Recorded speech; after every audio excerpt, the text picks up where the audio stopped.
Each off. Hi guys, welcome back to my channel. So, I decided at the last minute to participate in Katie from Paperbacks and Ponytails Spring Into the Movies readathon.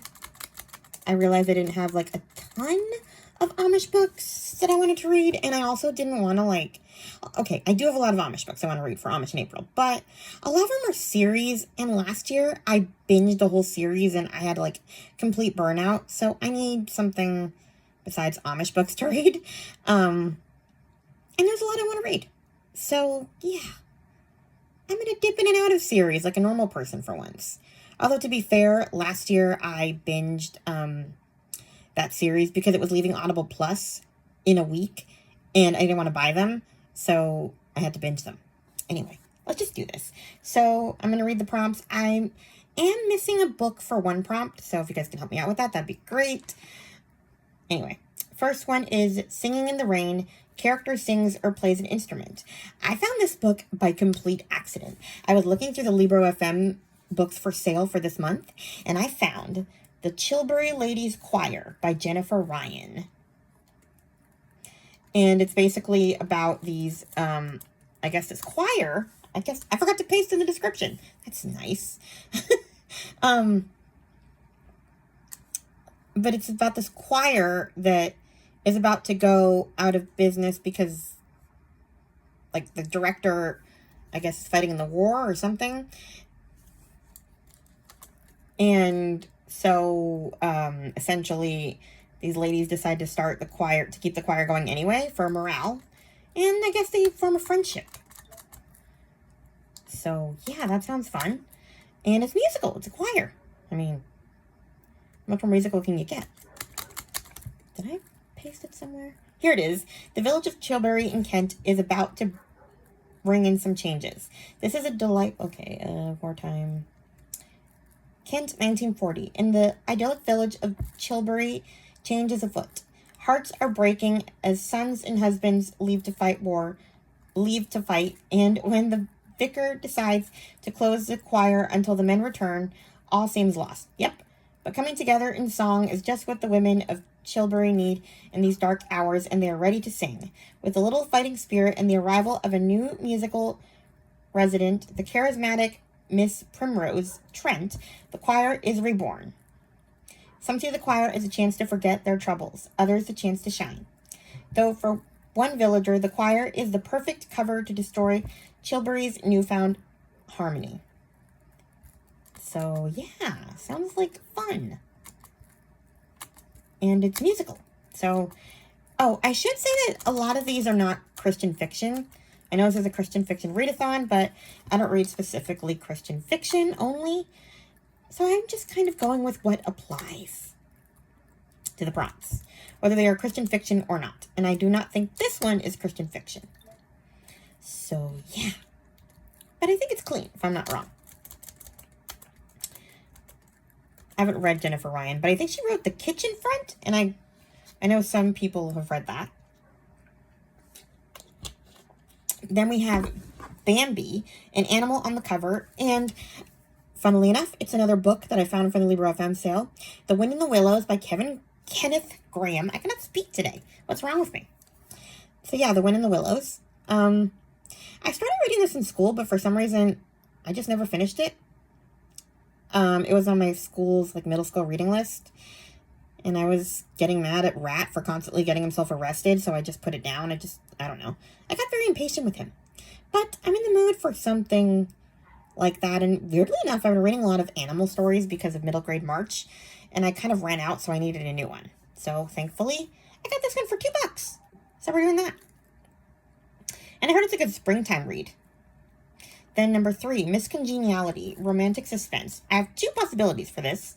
I'm not going to read the descriptions for these because you've heard all about them from several people. Fragile Designs by Colleen Coble. I heard about this one from everybody. Book lover Amanda, Paperbacks and Ponytails. This one was, I think, Colleen Coble's latest book from last year. So yeah, I'm not going to read the description for that. It is Christian fiction. So is this next one, Never Fall Again by Lynn H. Blackburn. Honestly, I've been hearing about this one from everybody, too. And especially with the newest one coming out. Oshina, Tales and Treats with Tay. Who else? I don't know. Oh, the one who I'm literally just finished watching, or was in the middle of watching Lindsay's video, and I decided to, do this one. Lindsay from BFCG, Books for Christian Girls. She read the sequel this month, and she actually suggested that we read, if we wanted to read the sequel, we should read them back to back. So I'll probably end up doing that myself. I'll read this one because I haven't read it, and then get the sequel. If I like the first one anyway. I need to stop buying books because I think I'll like the whole series. I need to, like, sample book 1 because I got a whole series by Nicole Dees, and I hated the first 2, so now I'm dreading book 3, and I already bought them. I need to stop doing that. So, anyway, off topic. But Amanda from Book Lover Amanda just talked about this book in her March wrap-up. She just read it, Never Fall Again, and she said that she did not love the narrator. God help me then, because I don't have much choice, because this one's not in Braille. Number 4, Big Fish, a book that is over 400 pages. I decided to do The Seaside Homecoming by Julie Clausen. I keep starting it and stopping and getting sidetracked by other things, and I looked on the Baker House website, and it's exactly 400 pages, so go me. Although, I think one of my family books can be considered long, too. I don't know. It's hard for me to know what has a certain number of pages because I'm not reading an actual book. I'm either listening on audio or I'm reading it in Braille, but sometimes when they scan the books, they don't give you the page numbers. They take them out. I don't know why. Some of the books have page numbers and some don't. So I literally just Googled, how many pages is The Seaside Homecoming? And I got the linked book, Baker Publishing House, and it said 400. So I'm going with it. Number 5, You've Got Mail, an epistolary novel. I'm going with Kate and Frida by Kim Fay.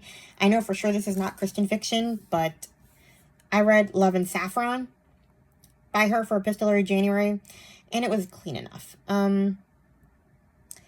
And this is like the sequel, sort of. Although I heard that you don't have to read them together, like, you just kind of know who one of the characters is if you read the first one, but they're really not related. So anyway, I'm going to read Kate and Frida. I just got it on hold from the library. My hold just came through, so that works.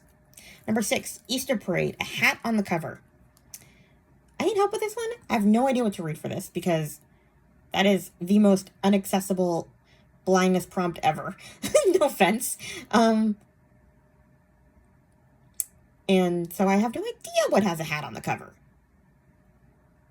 Anyway, number 7, Secret Garden, flower in the title. Now that is blind friendly. Because it's not even flower on the cover. Although I was going to switch it to flower in the title for myself and just go with flowers. But I have 2 potentials here. I have The Rose Garden by Susanna Kearsley. I heard about this one from Krista from Books and Jams. This is a time travel one. When Eva's film star sister Katrina dies, she leaves California and returns to Cornwall, where they spent their childhood summers, to scatter Katrina's ashes, and in doing so, return her to the place where she belongs. But Eva must also confront the ghosts from her own past, as well as those from a time long before her own. For the house where she so often stayed as a child is home not only to her old friends, the Hallets, but also to the people who had lived there in the 18th century. When Eva finally accepts that she is able to slip between centuries and see and talk to the inhabitants from hundreds of years ago, she soon finds herself falling for Daniel Butler, a man who lived and died long before she herself was born. Eva begins to question her place in the present, and in laying her sister to rest, comes to realize that she too must decide where she really belongs, choosing between the life she knows and the past she feels so drawn toward. So yeah, time travel. I'm preparing myself for Gabrielle Meyer by reading some time travel. And this other one is called The Sunflower House by Adriana Allegri. I heard about this one. I'm pretty sure it was a Chloe book.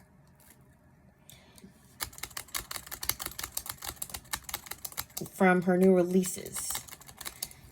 This is a World War II one as well. Family secrets come to light as a young woman fights to save herself and others in a Nazi-run baby factory, a real-life Handmaid's Tale during World War II. Basically, it's the Lebensborn program. I kind of already talked about this one in one of my latest videos, so yeah, I'll leave it there. But I can't decide which one to read. I might switch Big Fish, the Big Fish prompt, because I'm pretty sure the Susanna Kearsley books are huge too, so that could go for Big Fish, and I could use this one for Flower. Anyway, then I have a bunch of family books. I just could not decide which one I wanted to do. 7 Brides by 7 Brothers, a family story. I have The Berlin Apartment by Bryn Turnbull. This one is for sure a Chloe book. I've sort of gotten interested in the Berlin Wall because I've recently read A Night Divided by Jennifer Nielsen, so this is an adult one. It's about Uli Newman proposes to... Okay, I'm just going to read it. When Uli Newman proposes to Lisa Bauer, she has every reason to accept. He offers her love, respect, and a life beyond the strict boundaries of the East German society in which she was raised, which she longs to leave more than anything. But only 2 short days after their engagement, Lisa and Uli are torn violently apart when barbed wire is rolled across Berlin, splitting the city into 2 hostile halves. Capitalist West Berlin, an island of Western influence, isolated far beyond the Iron Curtain, and the socialist East, a country determined to control its citizens by any means necessary. Soon, Uli and his friends in West Berlin hatch a plan to get Lisa and her unborn child out of East Germany. But as distance and suspicion bleed into their lives, and as weeks turn into months, how long can true love survive in the divided city? Sounds very family. Then I have 2 Carolyn Finnerty books. She's a new author I've gotten into. Chloe's fault. So we have A Sister's Promise. Sisters Laura and Penny were once close, bonded together after the early death of their mother. Laura always had her younger sister's back until one day everything changed and Penny disappeared. 20 years later, Laura finds herself alone and at a crossroad in her life, questioning her marriage and her future. Meanwhile, Penny has spent her whole life running away from her problems until one day she is forced to stop and face the shocking truth. When Penny turns up on Laura's doorstep late one stormy night, holding the hand of a shivering little girl, Laura is immediately suspicious of her sister's motives. Just what does Penny want, and who is this little girl? Penny carries a devastating secret that will test their bond as sisters and is forced to make an impossible choice. Can the sisters find it within their hearts to forgive and unite before it's too late? I mean, I have to have it. And I have to read it. Then we have The Family Next Door, same author, Caroline Finnerty. I think she's an Irish author.